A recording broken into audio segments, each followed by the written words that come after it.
Hello fellow anime enjoyers. Every season there are a few animes that everyone's hyping up and expecting to be the next hit, but occasionally some of those end up falling into the bottomless pit of adaptations gone wrong. Why? How? Who's to blame? Those questions usually go off the radar or get forgotten as soon as the next anime season starts, but now, with two very recent cases and everyone talking about it, let's revisit a few times when everything went tumbling down and left the anime community in ashes. Before we get into it, consider joining one of our membership plans for early access, private Discord chats, exclusive react and review requests, and much more. Let's start with the recent one, still currently airing.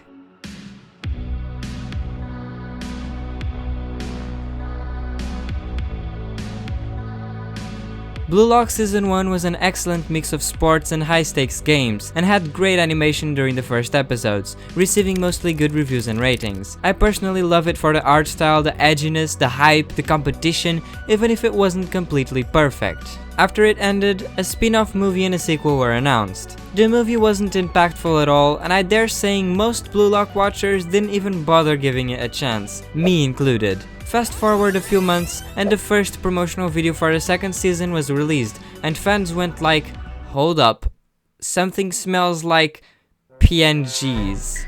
Yeah, while the trailer had consistent artwork, it didn't have much movement and mainly consisted on still frames or only mouth movements, which is something that trailers avoid doing since you want to get viewers hyped for your show, not the opposite. Blue Lock fans were starting to lose hope, but then, when the first episode released, things weren't as bad as they seemed. It actually looked pretty decent. But you know the story doesn't end well if I'm talking about it in this video.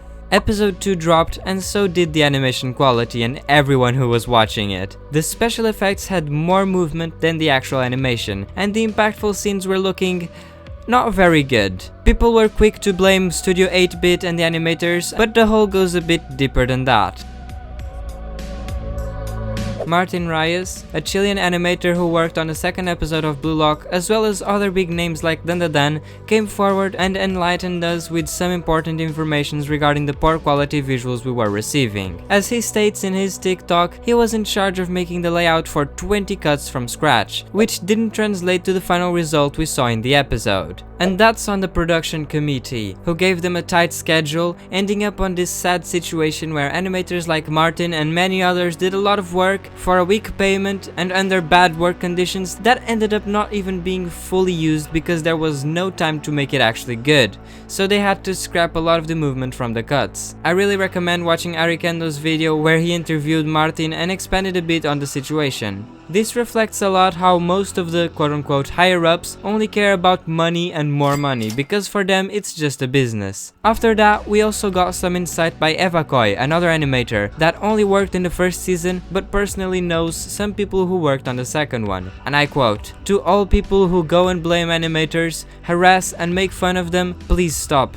It is extremely not fair, they cannot change the overall situation and they are trying their best. They know how to draw and animate well, they don't have a chance to. So ultimately, all your concerns should be directed at Kodansha and the Blue Lock production committee." This further cements what was already stated before. The animators are not at fault. I think most animators want to generally make stuff that they can be proud of. People still have some hopes for the U20 arc, and I personally still enjoy the anime because of the themes, but there's no denying that it could have been something way bigger than what we got.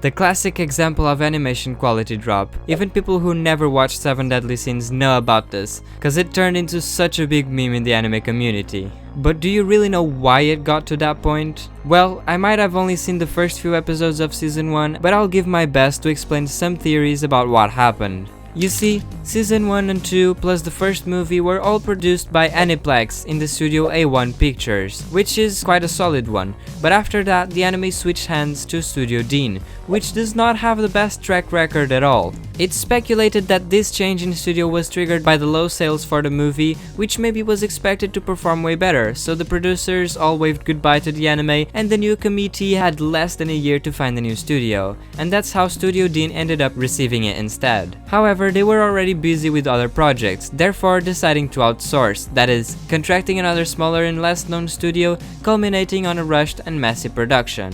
Another critical point that settled the negativity surrounding this series was the censoring. You know, in media, violence is often censored, either by changing the scenes, removing the blood, etc. But here, they went above and beyond, and that's how we got to experience the white blood. Yes, it looks really stupid. The strangest part is that certain episodes have normal red blood, while others have white blood. And in a few scenes there's literally both at the same time. Come on, just decide if you want to censor or not. Other than that, they also made some weird censorship choices in other violent parts. The most logical explanation would be the change of TV station and time slot. Most animes air at midnight, but this one aired around 6 PM, leading to the possible decision of TV Tokyo to censor it, because kids might be watching at that time. Yeah, that's the theory. We can't really say for sure due to the fact that it's very inconsistent, but that's all we got.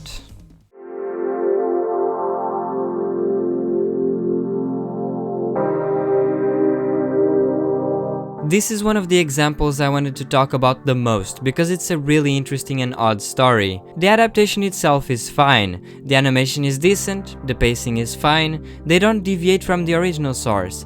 So you might be wondering, what went wrong with it? Allow me to explain. The script for the adaptation was written normally just like any other anime. They had all the episodes written and then the director had a brilliant idea. What if I shuffle all the episodes and completely change the order from the manga? And so we have the most confusing and mind-boggling series you can imagine. For your information, to watch the original chronological order, you just have to follow this guide. First, watch episode 4, then episode 1, then episode 2, then episode 7, then episode 11, then episode 12, then go back to episode 5, then episode 6, then back again to episode 3, then jump to episode 8, then episode 10, and last but not least, go backwards and watch episode 9. I am not joking. That's how it was supposed to be. I'm not gonna lie to anyone and tell you that this had a lot of hype or could have gotten really big, because I don't think it could. It definitely scared away any potential and a big chunk of the original fans, that's for sure. You might tell me, hey, but other animes have done this in the past and were very successful. It's just a storytelling choice. And to that, I just say one thing. Ratio. Just kidding.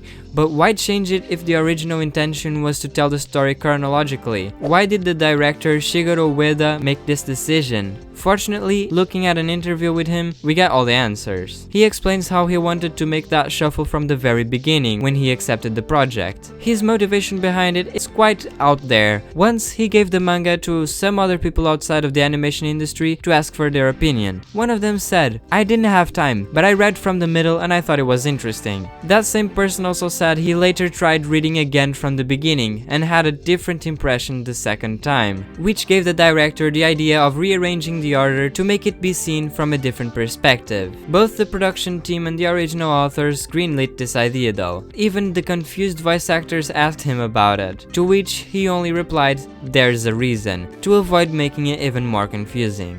At least they aired the two versions, shuffled and chronological, simultaneously, in different channels. Even if at the time, people in the West didn't really know about it and ended up watching the shuffled one, like myself. While I do believe that the director wanted to elevate the original and do something unique and nice for the fans, it unfortunately really backfired, at least according to general consensus.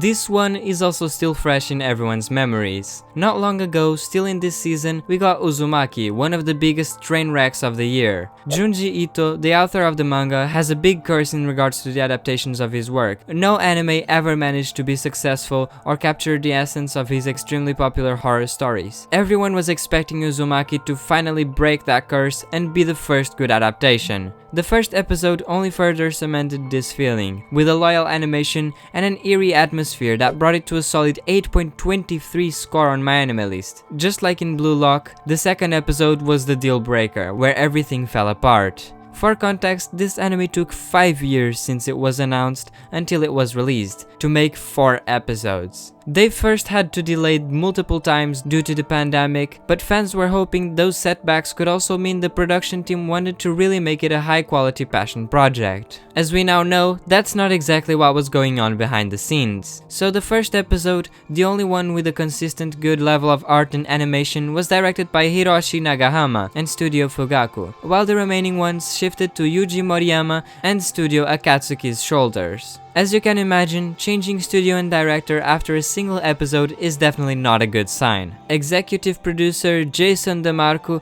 made a series of now deleted posts on Blue Sky venting about the situation, revealing the sad truth. I can't talk about what went down, but we were screwed over and the options were A. Not finish and air nothing and call it a loss. B. Just finish and air episode 1 and leave it incomplete. Or C. Run all 4, warts and all. Out of respect for the hard work, we chose C. Someone is definitely at fault here, and we all just had to do our best when things imploded. That's genuinely such a sad thing to read, knowing they really weren't granted any possibility of making it work. Henry Thurlow, a known animator, gave his 2 cents on what he thinks might have spiraled out of control behind the curtains. As for the Uzumaki production, at the end of the day, it's almost certainly some Western producer's fault. This is taking too long, so force some other studio to finish it, I don't care what it looks like. I'd bet everything I have that's how it went down. We don't know who exactly is at fault, but everything points towards someone in the Western production side. To be completely honest, I didn't mind the downgrade that much, and it took me a bit to get used to the style in the first place. Plus the story carried the anime for me. But for now, I don't know if we're ever gonna have a definite Junji Ito adaptation.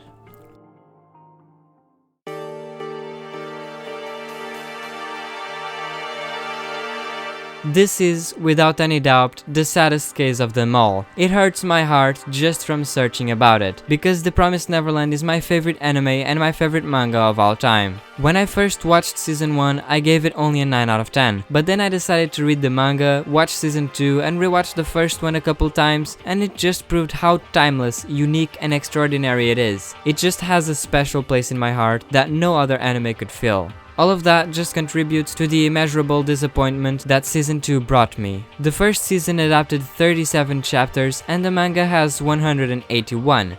That would be enough for around 4 to 5 seasons, but they just had to ruin everything. Season 2 adapted in 11 episodes the remaining 144 chapters, threw away half of the arcs, skipped entire parts of the story, including the second best arc of the entire manga, Goldie Pond. Not only that, they changed important scenes, adapted dozens of chapters in a slideshow presentation, changed the ending, made the characters look dumber, and rushed the hell out of every single step. I'm not saying it doesn't have any qualities, because despite all of that, it still has a great opening, some good anime original touches, and the first few episodes were faithfully adapted. Before the second season started airing, the staff announced that there would be some changes in the adaptation, with the supervision of the author, and in an interview, producer Kenta Suzuki said that we would like to create an anime that is interesting because of its differences and its different approaches from the original manga. This is the official reason, but people suspect that there's a bit more going on. Maybe it was the low sales of the Blu-rays and DVDs, or the fact that the manga had already finished and it probably wouldn't boost the sales that much. Some people blame the author for allowing the production team to change it, others say the author might not have had any power to make those decisions, so we can only speculate. And that's how we end this video. I don't think I can continue anymore.